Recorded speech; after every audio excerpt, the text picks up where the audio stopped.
Le parti de Laurent Gbagbo traverse sa plus grande crise depuis sa création. Entre exclusion, trahison supposée et silence prolongé, le PPACI se déchire. Les militants s'interrogent, qui est vraiment le problème? Gbagbo, Nadi ou les ambitieux? Au fond, c'est l'âme même du combat qui semble vaciller. Il fut un temps où le nom de Gbagbo suffisait à rallumer la flamme de l'espérance dans le cœur du peuple ivoirien. Il fut un temps où le simple mot résistance suffisait à unir les voix, à apaiser les rancunes, à faire taire les doutes. Mais ce temps semble bien loin aujourd'hui. Car ce que nous voyons, ce que nous vivons, c'est une lente désagrégation du rêve que nous avions bâti ensemble. Le PPACI, l'héritier du grand front populaire ivoirien, vacille. Et le plus triste, c'est que cette tempête ne vient pas de l'extérieur, mais de l'intérieur. Depuis la séparation du président Laurent Gbagbo d'avec son épouse Simone Veil, la fracture n'a cessé de s'élargir. L'un après l'autre, les visages familiers du combat historique se sont éloignés. Simone Gbagbo, Blé Goudé, Afi N'Guessan, Awa Domelo, et maintenant, c'est au tour de Stéphane Kipré, Georges Armand Weignin et bien d'autres d'être poussés vers la sortie. Chaque départ est justifié par une raison officielle: divergence stratégique, insubordination, désaccord politique. Mais à force de divergence, que restera-t-il du PPACI? Le président Gbagbo voulait faire le nettoyage, dit-on. Mais à force de nettoyer, on finit par vider la maison. À force de vouloir préserver le temple, on finit par l'isoler. Aujourd'hui, c'est le silence qui règne là où hier, il y avait la ferveur, la foi, la passion. Les militants s'interrogent, les cadres s'éloignent, et le peuple, celui des bas-fonds, celui qui a porté Gbagbo sur ses épaules, celui qui a pleuré pour lui, regarde tout cela avec un cœur serré. Nous n'avons pas oublié. Nous étions là quand tout a commencé. Nous avons cru à ce combat, non pas parce qu'il promettait des postes, des privilèges, mais parce qu'il parlait à notre dignité. Nous avions vu en Gbagbo un homme libre, un homme vrai, un homme du peuple. Mais aujourd'hui, ce peuple se sent trahi, non pas par un ennemi extérieur, mais par l'indifférence de ceux qui prétendent encore le représenter. Ce qui se passe au PPACI est grave. Ce n'est plus seulement une question de stratégie électorale. C'est une question de vision, de cohérence, de loyauté.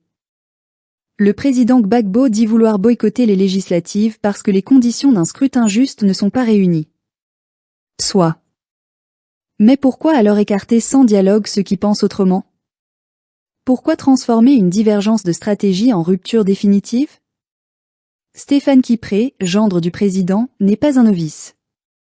Il a connu la traversée du désert, l'exil, la peur, la douleur. Georges Armand Weignin, fidèle parmi les fidèles, a tenu la barre pendant les années d'absence du leader. Comment en sommes-nous arrivés à faire de ses compagnons d'hier des ennemis d'aujourd'hui? Comment un parti né de la résistance à l'injustice peut-il devenir un espace d'exclusion et de méfiance? Et puis, il y a cette question que beaucoup murmurent, mais que peu osent dire à haute voix. Quel rôle joue vraiment Nadi Bamba dans cette tempête? Depuis son apparition dans le cercle restreint du pouvoir, beaucoup ont remarqué que les équilibres ont changé. La parole du président semble filtrée, les décisions plus abruptes, les colères plus fréquentes. Ceux qui étaient proches hier sont tenus à distance, ceux qui chuchotent à l'oreille du chef deviennent intouchables. Et quand le navire tangue, on accuse toujours les mêmes, les rebelles du parti, les infiltrés, les impatients. Mais la vérité, c'est que le PPACI se meurt d'un mal plus profond, le manque de confiance. Le leader ne fait plus confiance à ses cadres, les cadres ne font plus confiance à la direction, et la base ne sait plus à qui faire confiance. C'est ce vide-là qui tue plus sûrement qu'un coup d'État. Pourtant, nous ne sommes pas naïfs. Nous savons que la politique est faite de luttes d'influence, d'ambition, de rivalité. Mais là où il y a un idéal, il doit y avoir des limites. Le PPACI n'est pas un simple parti politique, c'est une mémoire collective, une flamme née dans les souffrances du peuple. Et voir aujourd'hui cette flamme vaciller sous les querelles intestines est une blessure pour tous ceux qui croient encore en la refondation. Nous devons avoir le courage de poser les vraies questions. Le problème du PPACI, est-ce vraiment Stéphane Kipré? Est-ce Georges Weignin? Est-ce Nadi Bamba? Ou est-ce tout simplement Laurent Gbagbo lui-même, qui n'arrive pas à choisir entre le passé et l'avenir, entre la fidélité et le renouvellement? Le vieux lion semble fatigué, hésitant, tiraillé entre les souvenirs de ses luttes et la dure réalité d'un parti en décomposition. Mais un chef, surtout un chef historique, ne peut pas se contenter d'observer. Il doit trancher, clarifier, réconcilier. Les militants, eux, attendent un signe.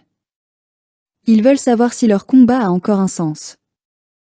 Ils veulent savoir si Gbagbo est encore le symbole de leur rêve ou s'il est devenu un otage de son entourage. Ils veulent savoir si le PPACI est encore le parti du peuple ou s'il n'est plus qu'une coquille vide, rongée par les ambitions personnelles et les rancunes anciennes. Ce n'est pas un crime de poser ces questions. C'est même un devoir. Car le silence des militants face aux dérives des chefs, c'est la mort lente de la démocratie. Nous aimons Gbagbo, mais aimer un leader, ce n'est pas le suivre aveuglément, c'est oser lui dire la vérité. Et la vérité, aujourd'hui, c'est que le PPACI est malade. Malade de ses clans, de ses égos, de ses calculs. Malade de ne plus savoir où il va, ni pourquoi il y va. Mais tout n'est pas perdu. L'histoire nous a appris que le pire n'est jamais définitif. Ce parti, né dans la douleur, peut renaître de ses cendres, s'il retrouve son âme. Cela suppose une chose, que chacun, du sommet à la base, retrouve l'humilité du début. Qu'on arrête de se battre pour des positions, et qu'on se batte de nouveau pour des convictions. Qu'on cesse de purifier le parti en excluant, et qu'on le renforce en réconciliant. Le président Gbagbo a toujours dit que le plus grand combat, c'est contre soi-même. Il est temps d'appliquer cette leçon à la lettre. Le vrai ennemi du PPACI n'est ni Ouattara, ni la France, ni la CEDEAO. Le vrai ennemi, c'est la division. Le vrai danger, c'est l'orgueil. Le vrai défi, c'est la cohérence. Nous ne voulons pas d'un PPACI parfait. Nous voulons un PPACI vivant, sincère, vrai. Nous voulons retrouver le parti qui parlait au cœur du peuple, pas celui qui s'égare dans les calculs politiciens. Nous voulons que Gbagbo redevienne ce qu'il a toujours été, un guide, pas un spectateur. L'heure n'est plus au règlement de compte. L'heure est à la réconciliation interne. Car si le PPACI tombe, c'est tout un PAN de la mémoire ivoirienne qui s'effondre avec lui. Et aucun nettoyage ne pourra effacer cela. Nous voulons croire encore. Croire que le vieux lion rugira une dernière fois, non pas pour diviser, mais pour rassembler. Croire qu'il saura tendre la main, avant qu'il ne soit trop tard. Car c'est cela, la grandeur d'un chef, savoir pardonner, savoir écouter, savoir unir. Et peut-être qu'alors, la Côte d'Ivoire comprendra que le combat de Gbagbo n'était pas vain, mais simplement en pause, en attente d'un souffle nouveau, celui du peuple, toujours debout, toujours fidèle, toujours prêt à croire, encore une fois.